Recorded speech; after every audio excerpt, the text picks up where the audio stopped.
Sa botong 247 na pabor at 3 hindi pabor, aprobado na sa Kamara sa third and final reading ang House Bill 8418 o ang panukalang nagbibigay ng kapangyarihan sa Pangulo para bawasan o suspindihin ang excise tax sa produktong petrolyo.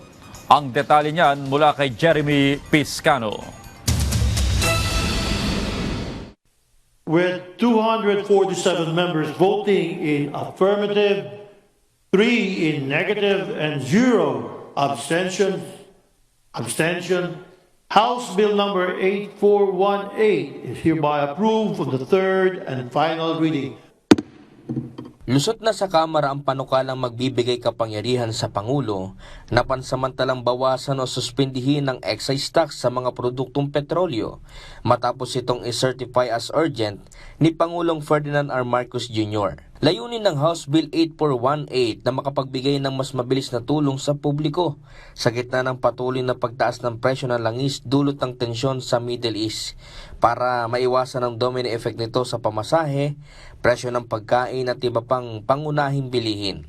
Sa ilalim ng panukala, maaaring ipatupad ang suspensyon o pagbabawas ng buwis kapag umabot sa $80 kada bariles ang average na presyo ng Dubai crude oil sa loob ng isang buwan, o kapag may idinaklarang national emergency na nagdudulot ng matinding pagtaas ng presyo ng petrolyo sa bansa. 6 pesos sa diesel at 10 pesos sa unleaded gasoline ang may babawas sa kada litro ng produktong petrolyo. Nilinaw ng mga lider ng Kamara na may mahigpit na limitasyon at reporting requirements ang emergency powers na ito para matiyak na hindi ito maaabuso. Maaari lamang itong ipatupad ng hanggang 6 na buwan at hindi lalampas sa 1 taon ang kabuuang panahon ng suspensyon o pagbabawas ng buwis. Samantala, isinumite ni Manila 2nd District Representative Rolando Valeriano ang House Resolution 879 na naglalayong hikayatin ng pamahalaan na magpatupad ng mga emergency intervention na pansamantalang magbabawas ng toll fee sa mga national expressway.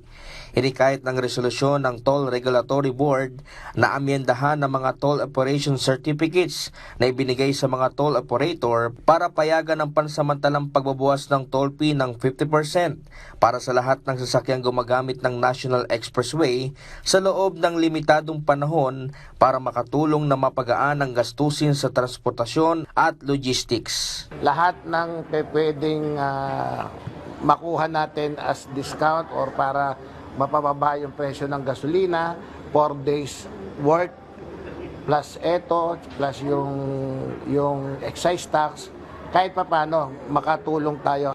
Isinulong din ang mambabatas na muling pag-aralan ng oil deregulation law dahil tila inaabuso na umano ito ng mga pribadong oil players. Etong mga oil player natin, walang pakundangan kung magtaas ng presyo. Hindi bali sana kung talagang karapat dapat. Pero ang tingin ko rito, sinasamantala nila yung deregulation law na wala tayong wala tayong control sa kanila. Aprobado na sa ikalawang pagbasa ng Kamara ang pagbibigay ng kapangyarihan sa Presidente na suspindihin ng biofuel blending kapag 5% ng mas mahal ang presyo ng blended fuels kesa sa pure blend gasoline.